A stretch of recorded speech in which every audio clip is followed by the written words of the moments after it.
Hello and welcome to helpyourmath.com. In this video, we're going to talk about integers. It's going to be a wholly good time, so stay with me. First of all, you might be asking yourself, whoa, what is an integer? Well, let's put it this way. If I said, go ahead, think of a number, any number. Okay, you have a number in mind? My guess is that it's probably an integer, because integers are the real numbers that don't contain fractions or decimals. I'd be super impressed if the number you were thinking of was like 3.7 or the square root of 3 plus 7. I don't know why I keep going to 7, but apparently 7's on the brain. So that's what an integer is. It's a real number, no fraction, no decimal. These integers, they can be positive, negative, or 0, which is neither positive nor negative. Let's take a look at our integers. So this is a number line, and we see those little vertical segments. Those are called the tick marks. Those tick marks are being represented by integers. There are infinitely many integers in our number system. You can see they go to the left. As we go to the left on the number line, the numbers get smaller. So as we move left on the number line, the numbers get smaller. So we go smaller this way, meaning they're getting more and more negative, right? So the numbers look like they're getting bigger, but because they're negative, they're getting smaller. As we go towards the right, the numbers are getting bigger. Okay, so these numbers shown above and the infinitely many more integers that exist are called integers. Integers can be positive, negative, or 0. Positive numbers are to the right of 0, and negative numbers are to the left. So we see anything that's to the right of 0, all of these are our positive numbers. And anything to the left are our negative numbers. All right, great. So now we've established what an integer is. In my classes, I certainly use that word a lot. So it's important to know that when I say, whatever is an integer, you know what I'm talking about. Because if you're like, wait, a what now? Who? An inca what? You want to be aware. So what can we do with these? We can compare them. We can add them. We can subtract them. And we can multiply and divide them, and that's what we're going to review in this video. We're going to start with comparing. So if we go back to that number line, maybe, there it is. If a number is to the left of another number, it is smaller, and if a number is to the right of a number, it is bigger. This symbol, this is our less than symbol. This one is our greater than symbol. And usually we're all familiar with that third, the equal sign. Let's take a look. So we're comparing 2 and 7. They're both positive because we don't have an indication that they're negative. We would need a negative sign for that. 2 is less than 7. So we want to say 2 is less than 7. How about negative 6 compared to negative 10? One thing to keep in mind is that negatives are kind of like the exact opposite of positives. So even though 6 looks like it's smaller than 10, negative 6 is actually bigger than negative 10. Sometimes when I'm trying to rationalize why negatives do this, one is that the closer to 0 a negative is, the bigger the value it is. But also, when do we see negatives? With debt. Would I rather be $6 in debt or $10 in debt? $6 is a better debt to be in than $10. Therefore, negative 6 is greater than negative 10. 0 compared to negative 3. So one strategy we talked about, look at the number line. 0 is to the right of negative 3, so it's bigger. I also mentioned that 0 is bigger than any negative number. And again, I'd rather have no debt than be $3 in debt. So no matter how you want to justify it, 0 is greater than negative 3. And then how does 4 compare to 4? Well, that is the exact same number, so we say equals. Just some notes, and I kind of said some of these. All negative integers are less than 0. All positive integers are greater than 0. Negative numbers mirror the positive integers. The larger a negative is, the smaller it actually is. I relate negative numbers to debt, as we saw, so I'd rather owe $3 than $8. The next thing we're going to talk about is adding integers. Now, sometimes we're pretty good at adding integers because we've been doing it for a long time. If I said add 6 plus 8, I expect you to know how to add positive 6 plus positive 8 a normal way and get positive 14. What we're going to focus on here are when we have negative integers thrown into the mix. All right, so adding a positive integer creates a bigger value. If we think about a number line, sometimes that's helpful to envision a number line. Adding a positive moves the value to the right. So for example, if we had -6 plus 8, let's say we start at -6 and then we're adding +8, that's moving to the right 8 units. So here we're starting at -6, we're going 8 units, we end up at +2. Now, we can't always, or it might not always be convenient to draw a number line, so what could we do instead? Well, when the two numbers that we're adding have opposite signs, -6 and +8, we actually will subtract the values. I know, I said add, and then I'm like, nope, just kidding, subtract, haha. So we subtract, we would do 8 minus 6 and get 2, and then the 2 gets the sign of the larger number that we saw. So 8 was bigger, or like we had to subtract 8 by 6, so it takes the sign of 8, therefore we get +2. Adding a negative integer creates a smaller value. So on a number line, if we're adding a negative integer, we move to the left. Let's say we're starting at 3 and we're going to add -7. On the number line, we would say, okay, here we are at 3. Now we're going, adding -7 puts us back here at -4. The number line shows that adding -7 to 3 gives us -4. And because here we see that they have opposite signs again, just like they did in the first example, we would do that same thing. We would actually subtract, because they have opposite signs, 7 minus 3 is 4, and then we take the sign of the number that we started with. So I started with the 7, which is negative, and it would be -4. So sometimes the way we remember how to add integers is if they have opposite signs, we actually subtract. I might write that down. That's kind of important. Opposite signs, we want to subtract, and then we keep the sign of that larger value. Keep sign of larger value. What we haven't seen yet is when they have the same sign. Now I talked about if we had +6 and +8, you're going to go ahead and add that the way you would always add 6 plus 8. The one we haven't seen yet is if they are both negative. So opposite signs just refer to one positive and one negative. If they're both negative, or sometimes we can just say if they have the same sign, then what we'll do is we'll add the values together and keep the common sign. Add values, keep common sign.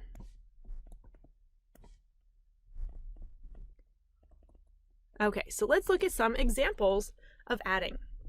Now, what you should do is pause the video and add these on your own before I go over it. Practice makes perfect, and we want to make sure we're catching the mistakes. So if you're watching me do it, you'll be like, of course I can do this. But when you actually have to do it yourself, you might find like, oh wait, why do I keep messing this up? The more you practice and work out the issues, the better you're going to get at this. Okay, I hope you took my advice and practiced. Let's see.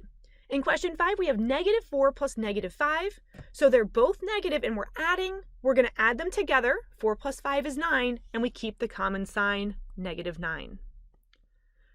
Right? I owe $4 over here. I owe $5 over here. My total debt is $9. In question 6, I have -8 plus 3. They have opposite signs, so I actually subtract. 8 minus 3 is 5, but 5 gets the sign of the 8, which is negative. Right, so we're starting at -8, we're getting a little bit closer to 0, but we're not quite there. We stop at -5. 10 plus -6, opposite signs, so I subtract. 10 minus 6 is 4. We keep the sign of the 10, which is positive, and we end up with +4. So I have $10, I spend 6 of them, now I have $4. Number 8, we have 9 plus -12. Opposite signs, +9 and -12, so we subtract, we get 3. 3 gets the sign of the 12, so we end up with -3. And last but not least, -14 plus 2, opposite signs, 14 minus 2 is 12, and we take the sign of the 14, which is negative. If you need more practice adding integers, if you're making little mistakes, you're getting 21 for question 8 or +3, there are tons of worksheets on the internet that can help you or provide you with extra practice. We really want to make sure, and especially if you do keep making the same mistake, talk through it. Take your time with these. There's no need to rush. Get it sorted out. Because when we get to subtracting integers, guess what we're going to do? We're going to rewrite it usually as addition. Now again, if I ask, what is 8 minus 6, I kind of expect you just to do 8 minus 6. You don't need to follow rules of integers when it's numbers that we've been seeing since first grade. Some notes about subtracting integers. So subtracting is the inverse operation of addition. With addition, when we added a positive, we went to the right on a number line. When we subtract a positive, we move to the left. When we add a negative, that moves us to the left. Well, when we subtract a negative, that moves us to the right.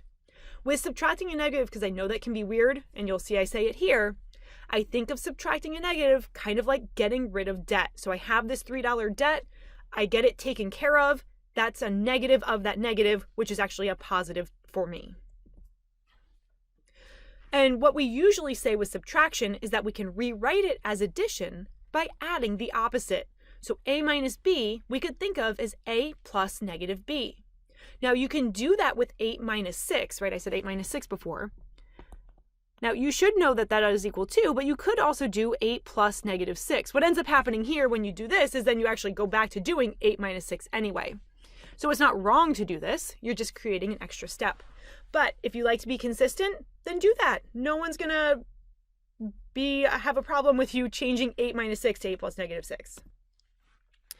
Okay, so we have some examples. Our first example, we have negative 6 minus 8. I'm going to apply this add the opposite property, right? So it's add the opposite is what we think of, because that kind of like takes care of the weird switcheroo that subtraction does. When we add the opposite, the first number always stays the same. So it's negative 6 plus, I'm adding the opposite of 8 is negative 8. So I changed the subtraction to addition and I changed positive 8 to negative 8. Now I see when I go to add these, they're both negative, so I'm going to combine 6 and 8. That gives me 14, and we keep the common sign. And we end up with minus 14. How about 3 minus negative 7? Again, I want to apply this property of adding the opposite.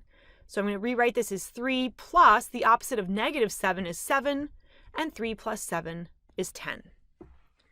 Take your time with these. If you're still confused, ask your instructor, because we want to make sure that we're changing this. I know, and I keep rewriting it. You don't have to rewrite it the way I am. And again, if you feel comfortable with negative 6 minus 8, do it. You don't need to change it. That's just my suggestion. And if you're looking for consistency, just do it every time. Let's put your knowledge to the test. Pause the video. See how many of these 5 you can get correct. Okay, time's up. Let's see how you did. First up, we have 4 minus negative 5. I'm going to rewrite this as 4 plus the opposite of negative 5 is 5, and 4 plus 5 is 9. Boop, boop. In the second one, we have negative 8 minus 3. I might think of that as negative 8 plus negative 3. They're both negative, so I combine them, I get 11, and we keep that common sign, negative 11. And again, if you don't change it to plus positive, that's fine. We're at negative 8. We're moving 3 units to the left. So we're going more in the negatives, negative 11. In question 12, we have 10 minus negative 6. I'm going to rewrite this as 10 plus the opposite of negative 6 is 6, and 10 plus 6 is 16. Here we have 9 minus negative 12. That would be 9 plus 12, and that gives me 21. And lastly, we have negative 14 minus 2. That would be negative 14 plus negative 2. If I add the opposite, that would give me negative 16.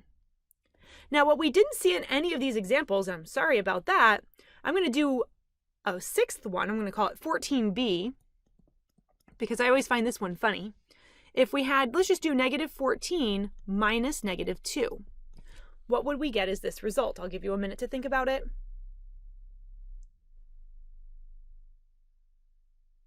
Okay, well, we know the answer can't be negative 16 because that's what happened when we subtracted 2. For this one, we're going to rewrite it as addition. So negative 14 plus the opposite of negative 2 is 2. And now, so we changed the subtraction to addition. However, they have opposite signs, so we actually go back to subtracting. Negative 14, well, I would do 14 minus 2 is 12, but then we take the sign of the 14, and we end up with negative 12. So kind of funny how we kind of flip-flop between subtraction and addition, but ultimately we get to the answer of negative 12. Again, same with subtraction. If you need more practice, there's tons on the internet where you can get more practice of subtracting integers, because this is something we want to feel comfortable with, especially if you're making that same mistake over and over again. Making mistakes is fine. We just want to make sure that we're hashing them out and correcting our mistakes, because that's how we learn. Last up, multiplying and dividing integers. Some notes about multiplying and dividing, we kind of lump them together because it's the same set of rules, so that's why they get lumped together. The two operations, see? If you multiply or divide two integers of the same sign, so if you're multiplying a positive by a positive or a negative by a negative, the result is positive. So this is different than when we're adding, right? We want to make sure we're keeping the different rules for the different operations separate in our brains. If you multiply or divide two integers of opposite signs, so one of the factors is negative and one is positive, the result is negative. If you multiply by 0, you get 0. If you divide into 0, the result is 0. But if you try to divide by 0, that's not a thing. You cannot divide by 0. You would just say does not exist because it does not exist. Not a thing, cannot divide by 0. So what's the difference here between these last two things? This one's saying I have 0 divided by 4 or 0 divided by 4. These are both real numbers, right? This is saying I have nothing. I'm going to split my nothing 4 ways. Everyone gets nothing. Well, 0. I have 0. I'm splitting my 0 4 ways. Everyone gets 0.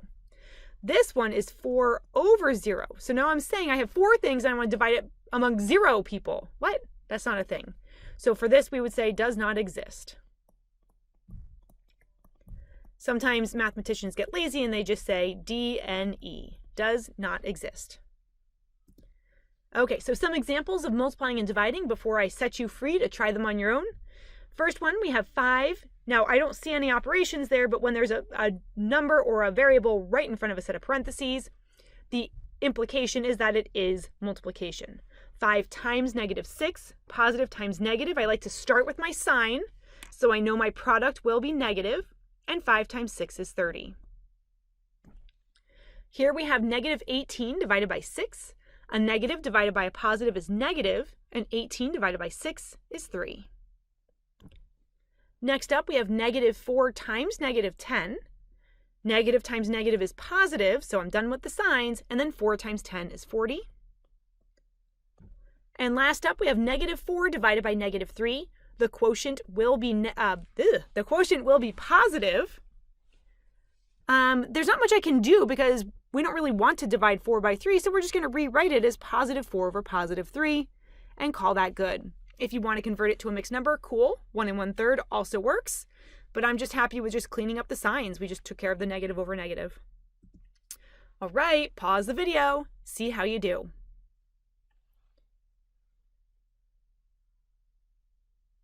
You feeling good about these last 5 questions? Let's take a look. First up, we have a negative 8 times a negative 4. That's a negative times negative. The product is positive, and 8 times 4 is 32. Negative 7 times 2. A negative times a positive is negative, and 7 times 2 is 14. Here we have 20 divided by negative 15. A positive divided by a negative will be negative, and I can't really divide 15 any whole number of times into 20, but at the very least I could simplify. Both 20 and 15 are divisible by 5, so I'm going to divide them both by 5, and that would give me negative 4 over 3. I put the negative just out in front. If you keep it down in the denominator, that's totally fine. Negative 72 divided by negative 12. A negative divided by negative will be positive. 72 divided by 12 is 6. And last up, we have 0 divided by negative 6. So which one is this? Is it 0 or does not exist? We're dividing into 0, which we're allowed to do. It is the very real number 0. In this video, We looked at comparing integers, adding, subtracting, multiplying, and dividing them. Thank you for stopping by.